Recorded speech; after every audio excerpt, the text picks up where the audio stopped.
Últimos minutos de Por las Buenas por Radio Rivadavia. Ya están aquí acompañándonos Claudia Pilo, damnificada de los créditos UBA, y Glenda Gómez, presidenta y fundadora de la Asociación Inquilinos Argentinos por un Techo Digno e integrante de la Comunidad Federal de Inquilinos y No Propietarios. Gracias, Claudia. Gracias, Glenda, por venir. Muchas gracias a ustedes por la invitación. Cada vez es más difícil vivir en la ciudad de Buenos Aires, sobre todo alquilar, y mucho más comprar un departamento, ¿no? Sí, es algo imposible. Comprar ni hablar, y alquilar, bueno, ya tampoco. Estamos en una situación muy crítica que está pasando en la Argentina, no solamente en la provincia de Buenos Aires, sino diría a nivel federal. Claudia. Sí, bueno, la problemática nuestra es también de vivienda, justamente, pero es diferente por el tema que nosotros estamos pagando unos créditos que claramente son una usura, que fueron dados como respuesta a una política pública de acceso a la vivienda durante el gobierno de Mauricio Macri, y donde ahora nos encontramos realmente en una trampa porque la UBA desde su creación aumentó más de 1000%. ¿Cuánto pagaban de intereses en el 2017 y cuánto están pagando ahora? Es que no son intereses, porque estos créditos están dados en una cuasimoneda que regula el Banco Central, que es la UBA, la Unidad de Valor Adquisitivo, que cuando se creó en abril del 2016 era de 16,05 el valor, y el valor ahora es de 168 pesos, con lo cual aumentó más de 1000%. Nosotros, además de pagar las cuotas con esta modalidad UBA, porque el crédito se da en una determinada cantidad de UBAs, pagamos una tasa anual que va entre un 3,5 y un 18%, con lo cual está demostrado claramente que es un crédito usurero. ¿Qué respuesta le dieron del Estado? Porque entiendo que han hecho reclamos en este sentido como para modificar este sistema de actualización de cuotas y de valor. Nosotros hemos hecho muchos reclamos porque el colectivo al que yo represento, que es Hipotecados UBA Autoconvocados, se conformó en julio del 2018, y desde ahí que nosotros estamos llevando diferentes propuestas, inclusive hemos tenido muchísimas reuniones en comisiones también en el Congreso, y previo a las elecciones, cuando fue electo Alberto Fernández, nosotros tuvimos reuniones con muchos diputados y senadores que hoy son funcionarios, y en ese momento acompañaban nuestro reclamo. Y en ese momento lo que se veía como una posible solución era que los créditos estén atados al coeficiente de variación salarial. Pero claro, si eso hubiese sido una reforma en ese momento, quizás ahora tendríamos una mejor posición. Pero en el nivel de sobreendeudamiento que tenemos ahora, el cambio de un índice realmente no nos serviría tampoco. ¿Por qué no lo hicieron? ¿O qué les dijeron de por qué no han hecho nada al respecto? No lo hicieron porque no hubo la voluntad política de hacerlo. No lo hubo ni en la época del gobierno de Mauricio Macri, ni tampoco hay voluntad política de hacerlo en este momento. Corregime, porque en su momento yo hablaba con varios familiares damnificados y ellos esperaban una reunión que no tenían con María Eugenia Bielsa.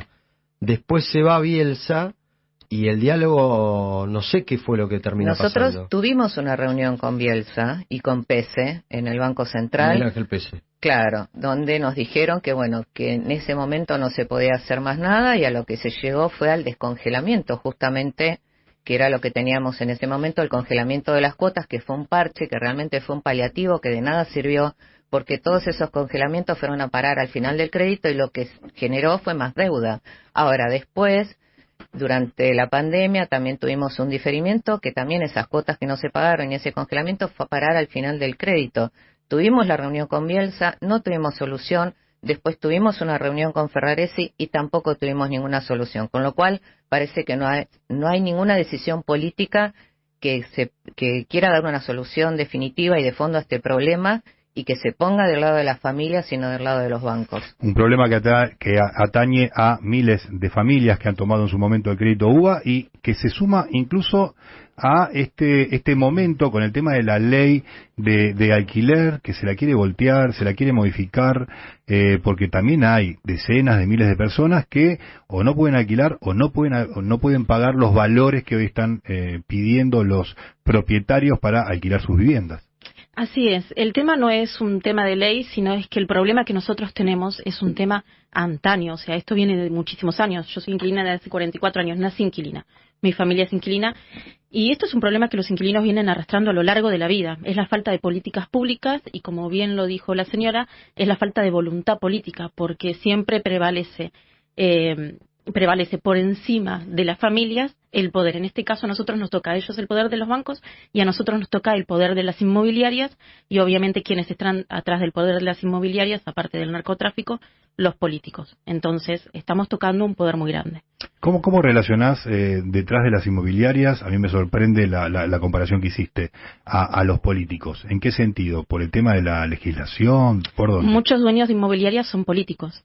Nosotros cuando en la ley de alquileres tiene uno de los puntos de la ley de alquileres que no está en marcha, porque la ley de alquileres en realidad no está implementada como corresponde, porque en uno de los puntos habla muy claro del alquiler social. Y el alquiler social, las casas que están vacías, las casas que quedan desocupadas en los municipios, deberían ir a una inmobiliaria municipal donde el alquiler sea mucho más económico para las familias que sean en una situación vulnerable, ¿no es cierto? Que puedan alquilar y puedan acceder como método de vivienda a esas propiedades. O incluso se pueden vender, se pueden rematar con créditos accesibles al sueldo del trabajador. Pero eso no se hace, las toman el municipio y van a parar inmobiliarias o se venden o se rematan por valores muy altos. No se hace, yo entiendo, porque el derecho a la propiedad y del propietario es inalienable a cualquier legislación posterior o que se quiera realizar para vulnerarlo en este sentido, ¿no? Lo que ustedes están pidiendo en este caso, esto es una opinión personal, es que el propietario de más de 2 casas obligatoriamente la tenga que poner a alquiler. ¿Por qué tiene que hacerlo? No, en ese sentido no es algo que nosotros pedimos, que los inquilinos piden que el propietario, nosotros desde la Asociación Civil de Inquilinos Argentinos y por un Techo Digno, en ningún momento hablamos de eso. Nosotros no vamos en contra de la propiedad privada, eso quiero que quede bien en claro. Lo que nosotros pedimos, y pedimos reunión con el Estado, con todos los municipios, con el gobierno nacional, con el gobierno principal y con el señor Ferraresi, que jamás nos recibió. Hemos sido recibidos en la Casa Rosada con el chino Navarro y con Tolo Zapaz. Pero, hemos planteado esta situación que el inquilino lo que quiere, como es un trabajador, porque nosotros somos todos trabajadores que pagamos para vivir debajo de un techo, queremos poder pagar nuestra casa propia.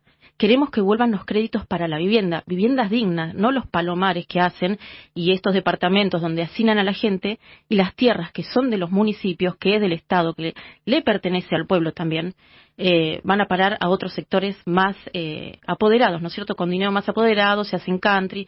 Estamos hablando de la zona de la provincia de Buenos Aires, donde tenemos, por ejemplo, tenemos Pilar, tenemos El Tigre, tenemos todas esas zonas que se han convertido en countries y negocios privados. Cuando ven, este gobierno asegura que hay más de 60.000 casas que se entregaron, 60.000 casas propias. Yo en lo personal pedí un informe de acceso a la información. El listado en realidad de casas nuevas son 2.500 casas entregadas, 2.500.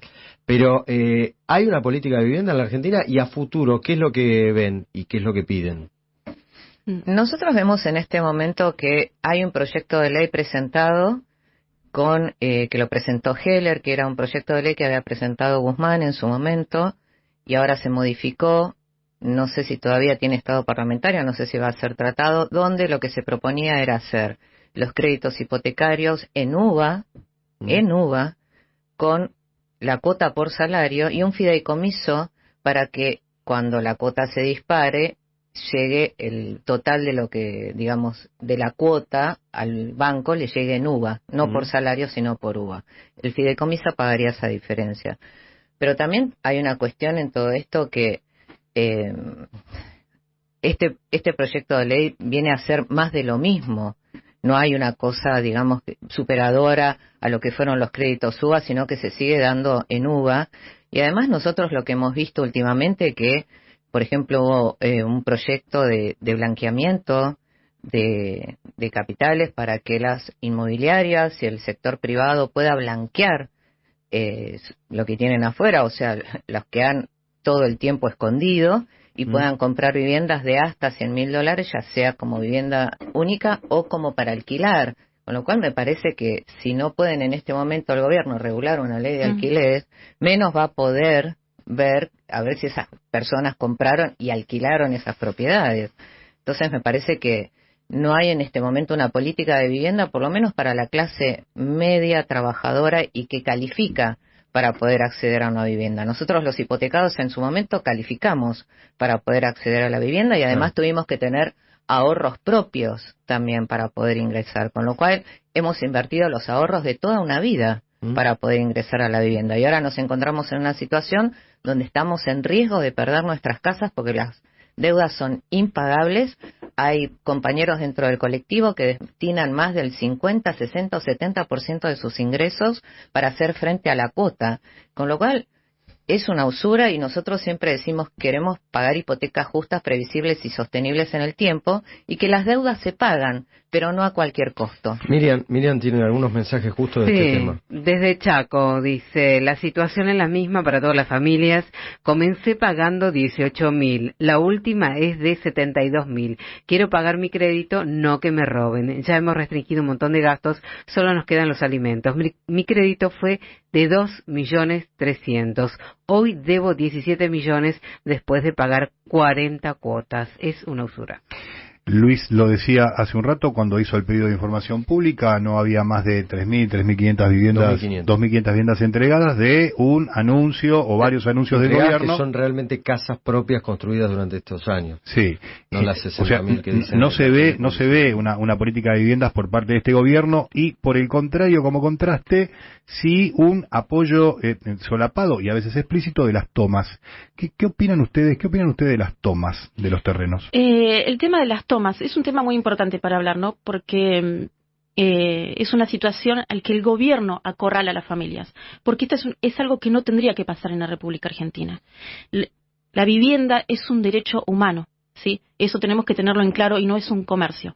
Desde que se empezó a implementar la vivienda como un comercio, muchos, que yo ya nombré, quienes que son obviamente la política, porque si no ellos tendrían que ser los que dieran solución a los créditos UBA, que fueron una estafa y aparte una trampa mortal para muchas familias y para los trabajadores. Cuando hablamos de vivienda hablamos del derecho del trabajador. Entonces acá también tenemos que tocar a los sindicatos.